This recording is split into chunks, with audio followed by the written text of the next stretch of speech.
오늘 하나님의 말씀, 무모한 선택, 무모한 승리, 그런 제목으로 말씀을 나누려고 생각합니다. 무모한 선택, 무모한 승리, 그리고 부제로 다니엘의 승리를 위한 7가지 원리, 그렇게 제목을 정했습니다. 성경 한 구절에 나타난 다니엘의 승리를 위한 7가지 원리. 오늘 본문의 말씀으로 다니엘 6장 10절의 말씀을 선택을 했습니다. 구약성경 1243페이지 다니엘 6장 10절입니다. 제가 봉독하겠습니다. 다니엘이 이 조서에 어인이 찍힌 것을 알고도 자기 집에 돌아가서는 그 방에 예루살렘으로 향하여 열린 창에서 전에 행하던 대로 하루 3번씩 무릎을 꿇고 기도하며 그 하나님께 감사하였더라. 다니엘은 BC 605년 약 15, 16세의 어린 나이에 바벨론의 포로로 끌려갔습니다. 하지만 그 총명함과 탁월함 그리고 성실성이 인정을 받아서 바벨론의 총리의 자리까지 오르게 됩니다. 포로로 잡혀온 그런 이방 나라의 한 청년이 대제국의 총리까지 오른다고 하는 것은 사실은 대단한 일입니다. 하나님께서 인도하시고 축복하신 그런 섭리가 있었음이 분명합니다. 그래서 이 이방 나라의 그 바벨론의 총리가 됐지만 다니엘은 여전히 하나님 앞에 신실한 사람으로 그의 신앙을 유지를 했습니다. 그러다가 BC 538년 바벨론이 무너지고 메데페르시아가 전 지역의 통치국이 됩니다. 소아시아와 유럽을 장악하는 그런 통치국이 되어집니다. 하지만 국권이 바뀌었음에도 벌써 82, 83세의 이 고령의 나이가 된 다니엘은 여전히 메데페르시아의 총리로 발탁이 되어서 일을 하게 됩니다. 통치하는 나라가 바뀌고 왕이 바뀌고 그리고 모든 권세가 바뀌었음에도 불구하고 이방인이 총리직을 계속 유지했다고 하는 그 사실을 볼 때에 우리는 다니엘의 지혜, 다니엘의 신실함 그리고 다니엘의 총명함을 미루어서 짐작할 수 있게 됩니다. 하지만 그 신실함이 시험을 받게 됩니다. 오히려 그 충직함이 시험을 받게 된 것입니다. 메데페르시아 왕의 주변에 있는 그 메데파사의 신하들이 다니엘을 시기하고 모함해서 그를 제거하고자 시도를 합니다. 메데파사의 본토 귀족들이 왕을 부추겨서 한 달 동안 왕 이외의 어떤 것에도 절하지 않도록 왕권을 공고히 하자고 제안을 합니다. 그리고는 이 법령을 어기면 사자굴에 던지자고 했습니다. 다리오 왕은 왕권을 견고히 하자고 하는 그런 제안에 마다할 이유가 없었습니다. 그래서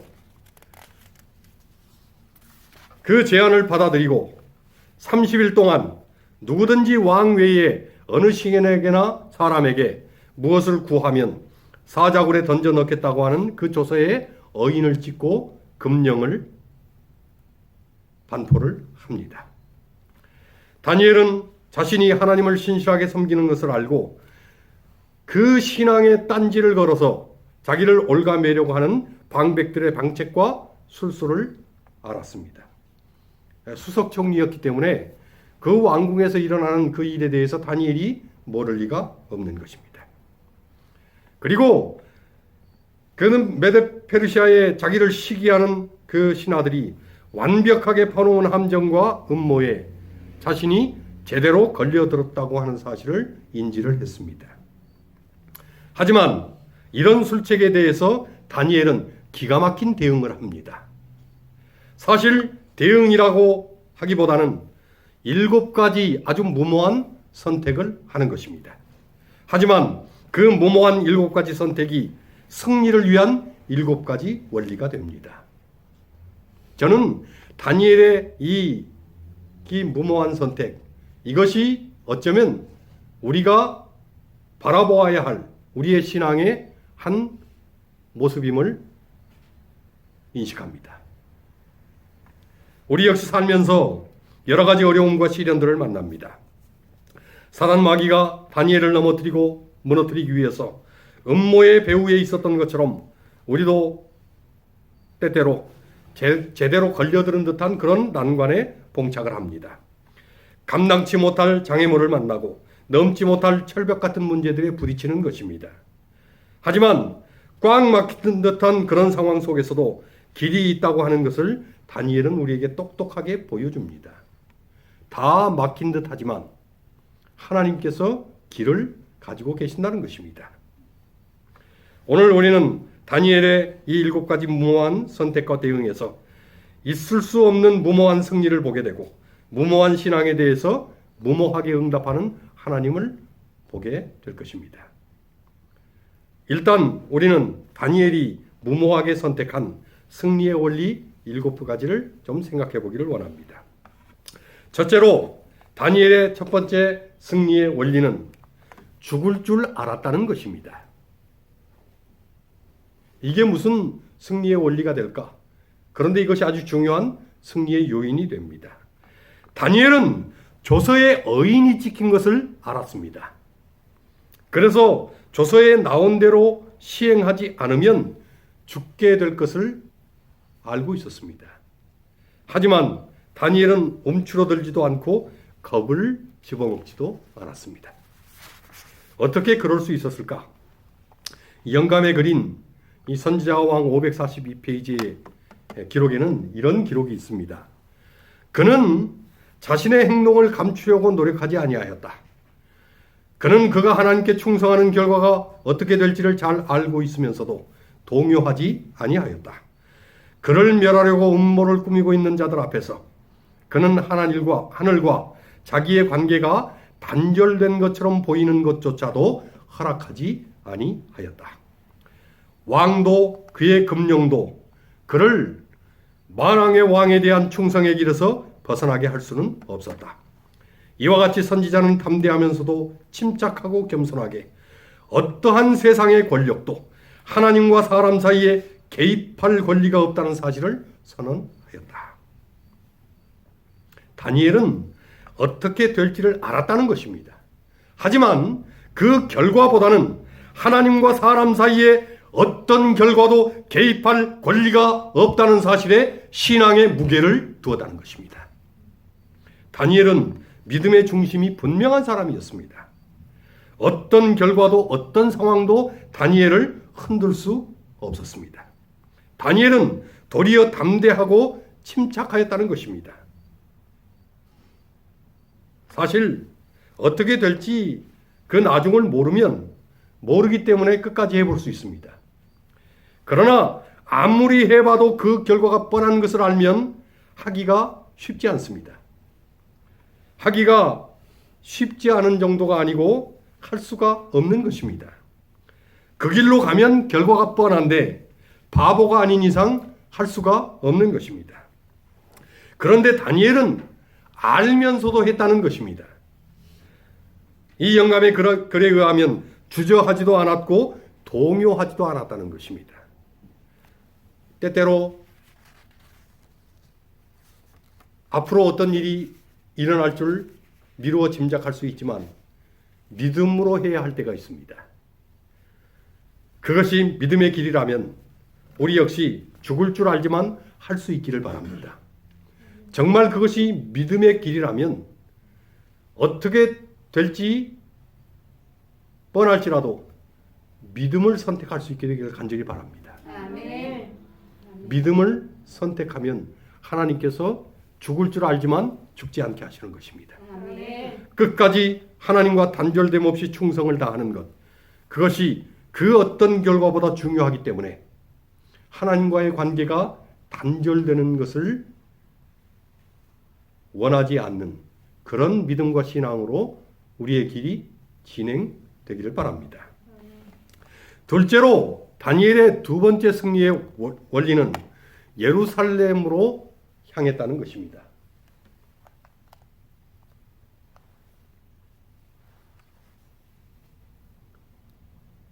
제가 이거 안 보여줬나요?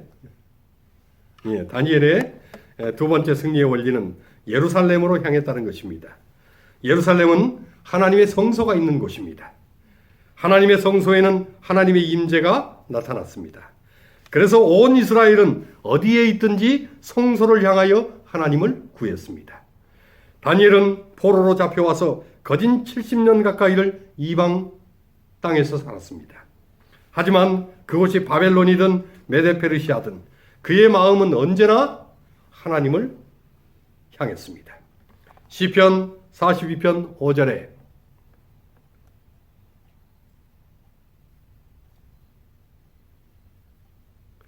시편 40편 5절에 믿음의 사람인 다윗이 이렇게 고백을 합니다. 내 영혼아 네가 어찌하여 낭망하며 어찌하여 내 속에서 불안하여 하는고 너는 하나님을 바라라. 그 얼굴의 도우심을 인하여 내가 오히려 찬송하리로다. 여기 그 고백에 의하면 그렇게 용맹했던 다윗도 영혼까지도 낭망하고 그 속까지도 불안해했다고 고백을 합니다. 다윗은 어린 나이에 거인 골리앗도 때려잡은 투사였습니다. 숱한 전쟁과 싸움터에서 살아남은 역전의 승부사였습니다. 하지만 그런 다윗도 낭망하고 불안했다는 것입니다. 그러나 그럴 때마다 다윗은 하나님을 바라고 하나님의 얼굴에 도우심을 구했다는 것입니다. 마음에 두려움과 염려가 생길 때에 하나님을 향하는 것이 다윗의 믿음이었습니다.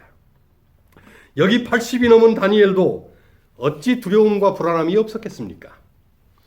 다윗 같은 용사도 낭망하고 불안했다고 고백을 했다면 다니엘 역시 우리와 같은 성경을 가진 사람인 것입니다. 하지만 다니엘도 다윗처럼 그럴 때마다 예루살렘을 향했다는 것입니다. 하나님을 향한 것입니다. 예루살렘을 향하여 하나님의 얼굴을 구했다는 것입니다. 우리 역시 어떤 상황에서도 승리할 수 있는 원리는 하나님을 향하는 것입니다. 우리의 시선이 문제를 향하고 상황을 향하는 것이 아니고 하나님을 향하는 것입니다. 문제가 크면 클수록 더욱 우리의 시선을 하나님께 고정하는 것입니다. 아멘. 세 번째로 다니엘의 세 번째 승리의 원리는 창을 열었다는 것입니다. 사실은 문을 닫고 기도할 수도 있었습니다. 그러면 안에서 무슨 일을 하는지 알 수가 없는 것입니다. 그러나 다니엘은 언제나 예루살렘을 향해서 창을 열고 기도해 왔습니다. 그런데 조서가 내렸다고 해서 창을 닫을 수는 없는 것입니다. 사실 이 열린 창은 다니엘의 열린 마음을 표상을 하는 것입니다. 아멘. 다니엘은 언제나 하나님에 대하여 열린 마음, 이 오픈된 마인드를 가지고 있었습니다. 언제든지 하나님의 음성을 듣고자 했습니다. 언제든지 하나님과 막힘없이 교통하고자 했습니다. 아멘. 언제든지 하나님과의 관계에 다침이 없기를 소원했습니다. 아멘. 조금 전에 읽었던 영감의 글 그 선지자왕 542페이지의 기록처럼 다니엘은 하늘과 자기의 관계가 단절된 것처럼 보이는 것조차도 허락하지 아니한 것입니다. 허락하지 않은 정도가 아니고 결코 허락할 수가 없었습니다. 어떤 일이 있어도 하나님과의 자신의 관계가 단절되는 것을 다니엘은 용납할 수가 없었던 것입니다. 성경 요한계시록 3장 8절은 이렇게 말씀을 합니다. 볼지어다 내가 네 앞에 열린 문을 두었을 때 능히 닫을 사람이 없으리라. 내가 너의 행위를 아노니 네가 적은 능력을 가지고도 내 말을 지키며 내 이름을 배반치 아니하였도다. 이 요한계시록의 7교회에 보내는 서신 중에 6번째인 빌라델피아 교회에 보내는 편지입니다. 빌라델피아 교회는 종교개혁 중에 믿음으로 승리한 시대를 상징합니다.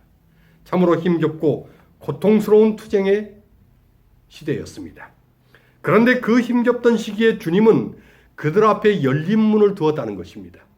하나님께서 그들을 향하여 마음 문을 열고 언제든지 그들의 기도와 그들의 호소와 그들의 간구와 그들의 부르짖음을 하나님은 문을 열고 들으신 것입니다.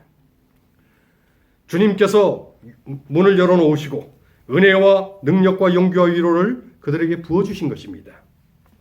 그런데 만일 하나님께서는 문을 열어놓으셨는데 내가 그 창을 닫는다면, 그래서 그 능력과 축복과 은혜와 도우심을 받지 못한다면, 그것은 그 누구도 원망할 수 없는 내 자신의 실패요 선택의 실패가 될 것입니다.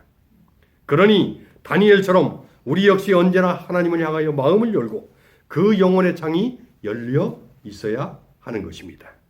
그러면 막힘없는 하나님의 역사를 우리도 만나게 될 것입니다.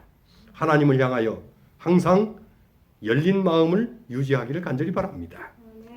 네 번째로 다니엘의 네 번째 승리의 원리는 전에 행하던 대로 행했다는 것입니다. 전에 행하던 대로 늘 똑같이 행하는 것을 우리는 습관이라고 말을 합니다. 세상에서 제일 바꾸기 어려운 것이 습관입니다. 그래서 한번 길들여진 버릇은 3살 버릇 80까지 가는 것입니다. 그런데 습관은 두 가지가 있습니다. 좋은 습관이 있고 나쁜 습관이 있는 것입니다. 믿음의 습관이 있고 불신의 습관이 있습니다. 다니엘은 좋은 습관이 있었고 믿음의 습관이 있었습니다. 다니엘은 날마다 하나님과 교통하면서 사는 것이 그의 습관이었습니다. 성경 마태복음 14장 23절에 이런 말씀이 있습니다. 무리를 보내신 후에 기도하러 따로 산에 올라가시다.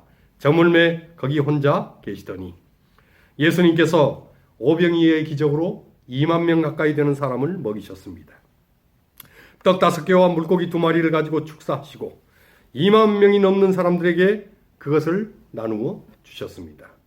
정말로 피곤하셨을 것입니다. 저와 제 한 사람이 이 가든그로브 교회에서 9년 넘게 암 예방 요리 교실 및 건강 세미나를 했습니다. 이 암 예방 요리 전시회와 시식회를 1년에 전반기 후반기 2번씩 했는데, 한 번은 얼마나 많은 사람이 오는지 한번 보자 그렇게 생각을 하고 그 시식 무료 티켓을 만들어서 이 마켓마다 돌리고 이 초청장을 보냈습니다. 그랬더니 600명이 넘는 사람이 왔어요. 근데 그 교회 주차장하고 또 그 맞은편에 일요일교회 주차장을 빌렸는데, 그 주차장에 한 500대 정도 차를 세울 수 있는데 600명이 넘게 와가지고 100여 명은 그냥 차를 댈 곳이 없어서 그냥 돌아갔습니다. 이제 어쨌든 500명 가까이 되는 사람들을 요리 전시회를 하고 그 시식회를 하고 했는데 정신이 하나도 없었습니다. 근데 500명을 먹여도 이렇게 정신이 없는데 예수님은 2만 명을 먹인 것입니다. 그러니 정말 힘들고 피곤한 그런 하루를 보내셨을 것입니다. 하지만 그럼에도 불구하고 예수님은 하나님과의 교통을 멈출 수는 없었습니다. 하나님과의 교통을 통해서 영적인 능력과 힘을 공급을 받는 것입니다. 예수님은 날마다 그리고 매 순간 하나님과의 교통이 그분의 습관이었습니다. 그래서 오병이어의 기적을 행한 그 피곤한 밤에도 예수님은 기도하러 가신 것입니다. 누가복음 19장 39절에는 예수께서 나가사 습관을 쫓아 감람산에 가심에 제자들도 쫓았더니 그렇게 말씀을 합니다. 예수님은 기도하는 것이 그분의 습관이었다는 것입니다. 다니엘 역시 늘 하던 대로, 전에 하던 대로 하나님과의 연결된 관계로부터 힘을 얻기 위해서 하나님과 교통하는 습관을 갖고 산 것입니다. 우리 역시 기도하는 습관, 예배하는 습관, 하나님과 언제나 교통하는 믿음의 습관을 꼭 갖고 살게 되기를 간절히 바랍니다. 습관적으로 하나님 앞에 나아가셔야 하는 것입니다. 아멘. 그러면 하나님 역시 습관적으로 우리를 도와주실 것입니다. 아멘. 5번째로 다니엘의 5번째 승리의 원리는 하루에 3번씩 무릎을 꿇었다는 것입니다. 다니엘은 하루에 3번씩은 반드시 하나님과 소통을 했습니다. 사실 이 3번의 행위는 기도가 아니고 예배였습니다. 이스라엘은 하나님으로부터 성서 제도에 대한 기별을 받고 그 이후로는 하루에 3번씩 하나님께 번제를 드렸습니다. 이것이 전통과 관례가 되어서 믿음의 사람들은 어디에 있든지 하루에 3번씩 하나님을 향하여 무릎을 꿇었습니다. 아멘. 시편 55편 17절에 믿음의 사람 다윗은 이렇게 고백을 합니다. 저녁과 아침과 정오에 내가 근심하여 단식하리니 여호와께서 내 소리를 들으시리로다. 다윗 역시 하나님을 향하여 하루에 3번씩 무릎을 꿇고 하나님께 부르짖었다는 것입니다. 아멘. 사도행전 3장 1절에 보면 베드로와 요한이 제9시 기도 시간에 성전에 올라갔다고 그렇게 기록을 합니다. 예수님의 제자들도 오전 9시, 정오, 오후 3시 하루에 3번 성전에 올라가 무릎을 꿇고 하나님을 예배를 한 것입니다. 이 3번의 항시적이고 정규적인 예배와 기도 의례는 사실 매 순간 하나님과 함께 있음에 대한 자신의 고백인 것입니다. 아멘. 하루에 3번 그 숫자가 중요한 것이 아니고 늘 하나님을 향하여 마음을 두었다고 하는 그 믿음의 자세, 그 믿음의 정신이 중요한 것입니다. 아멘. 단순히 하루 3번 식사 기도로 3번 기도했다는 그런 형식이 아니고 정말 마음을 다하고 힘을 다하고 영혼을 다하여 하나님께 자신을 드리고 자신을 바치고 무릎을 꿇는 그런 순복함이 이 3번의 예배에 담겨져 있는 것입니다. 아멘. 우리 역시 하루에 3번 우리가 어디 있든지 정해진 때에 우리의 심령을 하나님께 향하는 그런 믿음의 습관을 가졌으면 좋겠습니다. 아멘. 지금은 시대가 좋아져서 이 셀폰에 3번 알람을 저장해 놓으면 정한 시간에 우리에게 고지를 해줍니다. 어디에 있든지 그때에 조용히 무릎 꿇는 그런 시간을 갖는 것은 아주 중요한 것이라고 믿습니다. 아멘. 6번째로 다니엘의 6번째 승리의 원리는 그가 기도했다는 것입니다. 기도는 내 뜻대로 해달라는 청원이 아닙니다. 기도는 하나님의 뜻대로 해달라고 하는 승복인 것입니다. 두 손을 들고 하나님의 의지대로 해달라고 하는 굴복인 것입니다. 다니엘서 9장에는 미래에 대한 환상을 보고 다니엘이 하나님께 올린 기도의 내용이 기록되어 있습니다. 다니엘 9장은 다니엘이 하나님께 올린 기도문으로 그 한 장이 꽉 차 있습니다. 그런데 그 기도의 내용을 보면 자복과 회개의 기도를 올립니다. 또한 하나님의 뜻이 무엇인지를 알려달라고 기도를 합니다. 그리고 하나님의 공의와 하나님의 계획에 따라서 청종을 하겠노라고 기도를 합니다. 다니엘은 그 한 장의 긴 기도문 속에 단 한 번도 자신의 생각과 자신의 뜻을 말하지 않습니다. 그러니 자신의 생각과 뜻대로 해달라고는 기도하지도 않는 것입니다. 다니엘은 기도하되 하나님의 뜻에 자신을 일치시키려는 기도를 한 것입니다.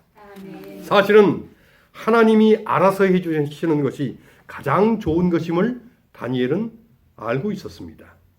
또한 자신이 지금 처한 상황이 인간의 힘이나 능력으로 해결될 수 없다는 것을 다니엘은 알고 있었습니다. 더구나 한 개인의 인생이든 한 민족의 운명이든 한 나라의 역사든 그 모든 것이 하나님의 손에 달려 있음을 다니엘은 알고 있었습니다. 아멘. 이미 다니엘은 바벨론의 운명에 대한 느부갓네살 왕의 꿈을 해석해 준 그런 하나님을 경험을 했습니다. 그리고 모든 나라의 운명은 하나님의 손에 달려 있다는 것을 그 꿈을 해석해 주면서 다니엘은 경험을 한 것입니다.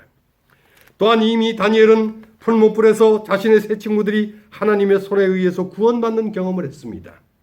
각 개인의 운명도 하나님의 손에 달려 있는 것입니다. 아멘. 이미 다니엘은 느부갓네살 왕이 짐승으로 변했다가 기한이 찬 후에 회개해서 다시 정신이 돌아온 사실을 경험을 했습니다. 한 개인의 운명, 한 사람의 운명도 하나님의 손에 달려 있는 것입니다. 그리고 그가 총리로서 마지막까지 모셨던 바벨론의 마지막 왕 벨사살이 하나님의 경고를 무시하고 그리고는 하나님의 심판에 의해서 완전히 몰락한 사실도 알고 있었습니다. 하나님의 예언과 계획대로 하나님의 운명이 결정된다는 것도 다니엘은 알고 있었습니다. 그러니 다니엘은 기도하되 하나님의 뜻대로 도와달라고 기도를 하는 것입니다. 여기 영감의 글 선지자왕 540, 541페이지에 이렇게 말을 합니다. 선지자의 원수들은 다니엘이 확고부동하게 원칙을 고수하는 일이야말로 그들의 계획이 성공할 수 있다는 보증으로 여겼다. 그들은 다니엘의 품성을 평가함에 있어서 실수하지 아니하였다. 다니엘은 금령을 만드는 그들의 악의에 찬 의도를 재빨리 알았으나 조금도 그의 행동을 바꾸지 아니하였다. 그에게 기도가 가장 필요되는 지금에 왜 그가 기도하기를 멈출 것인가? 차라리 그는 생명 그 자체를 버릴지언정 하나님의 도우심에 대한 그의 소망을 버리고자 하지 아니하였다. 아멘. 다니엘은 생명을 버릴지언정 기도를 버리지는 않는다고 했습니다. 다니엘은 생명을 버릴지언정 하나님에 대한 소망을 버리지는 않는다고 했습니다. 아멘. 다니엘은 기도가 생명이었고 하나님에 대한 소망이 그의 생명이었습니다. 우리 역시 기도를 생명처럼 생명보다 더하게 여기는 그런 다니엘 같은 믿음이 있기를 간절히 기원합니다. 아멘.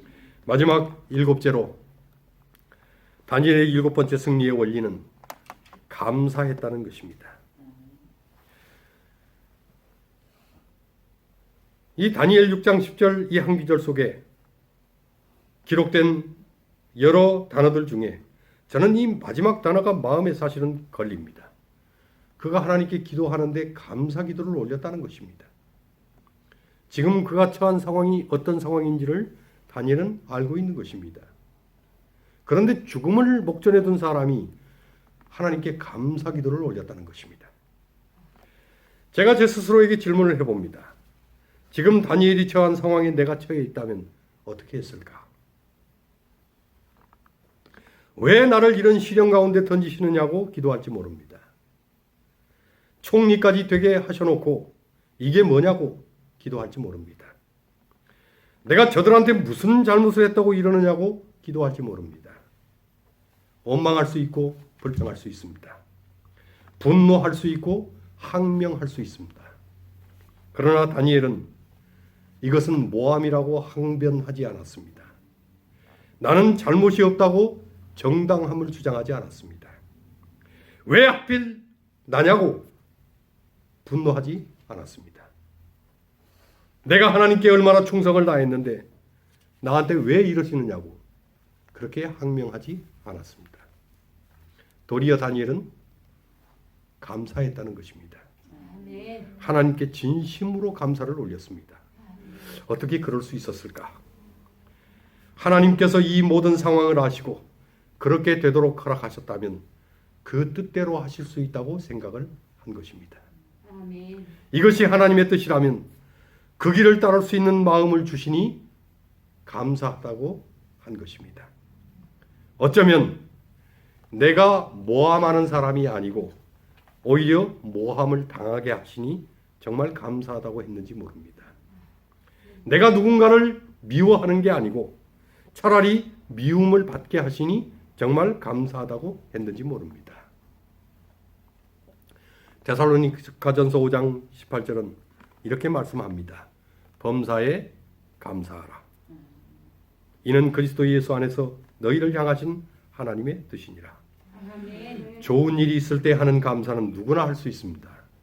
하지만 이해할 수 없는 일, 억울한 일이 생겼을 때 감사하는 것은 쉬운 일이 아닙니다. 그러나 그럴 때에도 감사하는 사람이 정말로 하나님을 신뢰하는 사람인 것입니다. 아멘. 다니엘은 지금 자신에게 일어난 일 그 자체에 감사를 했습니다. 우리는 다니엘서 6장 10절의 단 한 구절 속에서 다니엘의 모든 신앙의 자세와 태도를 발견을 하게 됩니다. 그리고 우리는 위기와 환난 속에서 그에 대응하는 다니엘의 7가지 형태의 믿음의 자세와 승리의 원리를 봅니다. 죽을 줄 알고도 다니엘은 당당했습니다. 얼굴을 예루살렘을 향하여 그리고 하나님을 향하여 들었습니다. 열린 창에서 열린 마음으로 하나님을 보았습니다. 전에 행하던 대로 하나님께 자신을 맡겼습니다.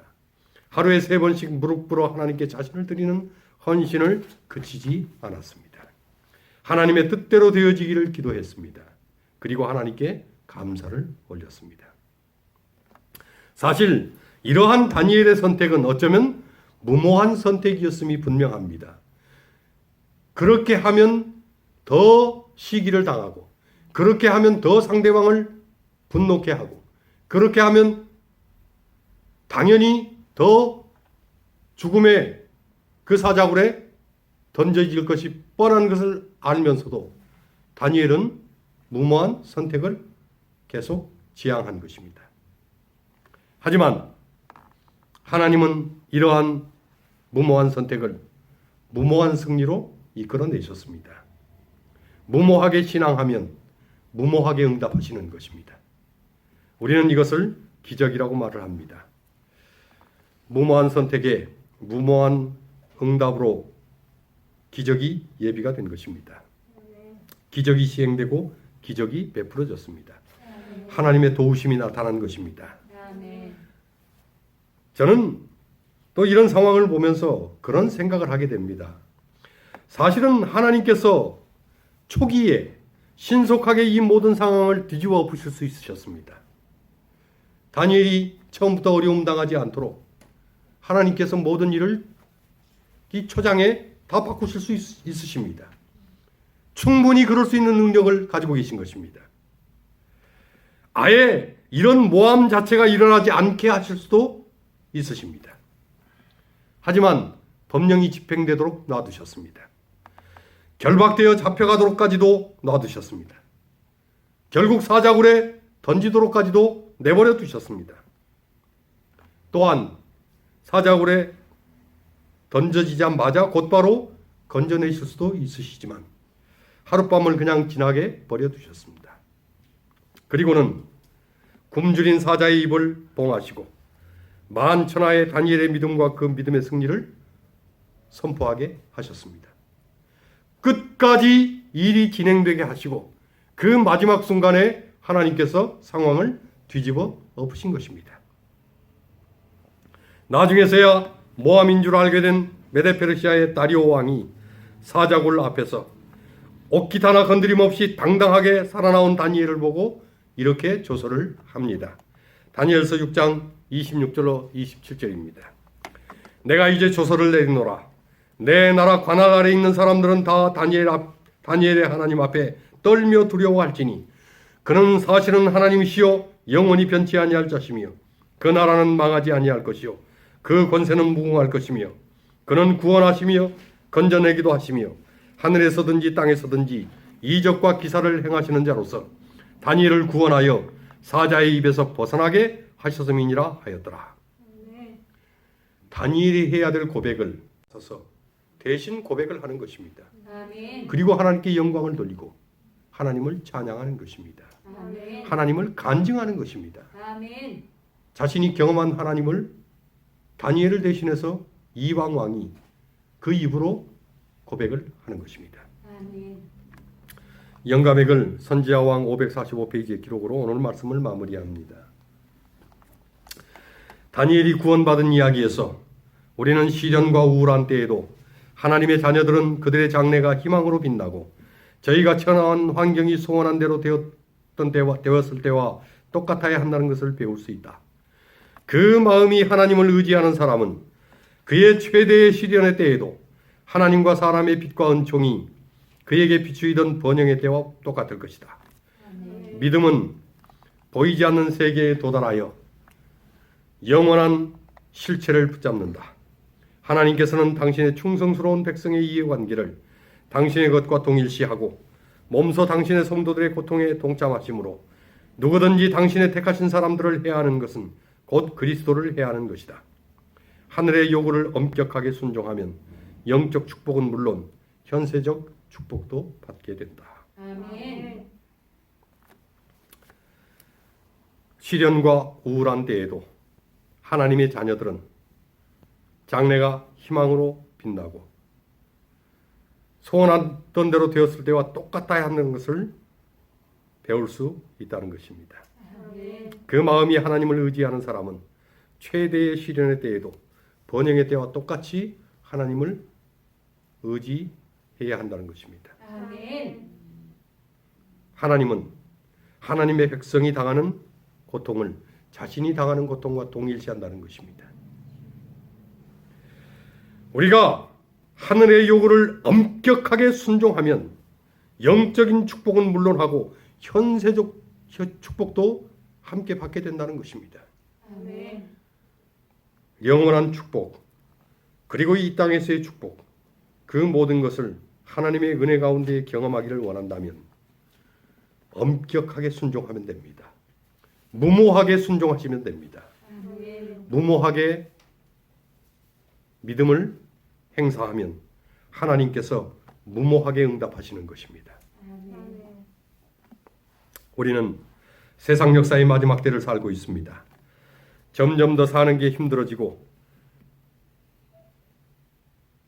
이제 나중에는 믿는 자들이 이 죄악된 세상에서 설 자리가 없게 될 것입니다. 하지만 설 자리가 없을 그때가 하나님이 우리의 삶의 자리가 될 것입니다. 아멘. 그리고 그래도 될까 싶지만 하나님을 선택하면 그 무모한 선택이 우리에게 반드시 승리를 가져다 줄 것입니다. 아멘. 어떤 상황에서도 굴하지 않았던 다니엘의 믿음, 이 믿음이 이 시대를 힘겹게 살아가는 우리 모두의 동일한 믿음이 되기를 간절히 기원합니다. 아멘. 무모하게 믿으면 무모하게 승리합니다. 무모하게 선택하면 무모하게 응답하십니다. 마지막 때에도 이와 같은 믿음으로 반드시 승리하고 영광 중에 재림하실 주님을 맞이하는 우리 모두가 되시게 되기를 주님의 이름으로 간절히 축원합니다. 아멘. 다 같이 일어나셔서 마치는 찬미 656장 하겠습니다.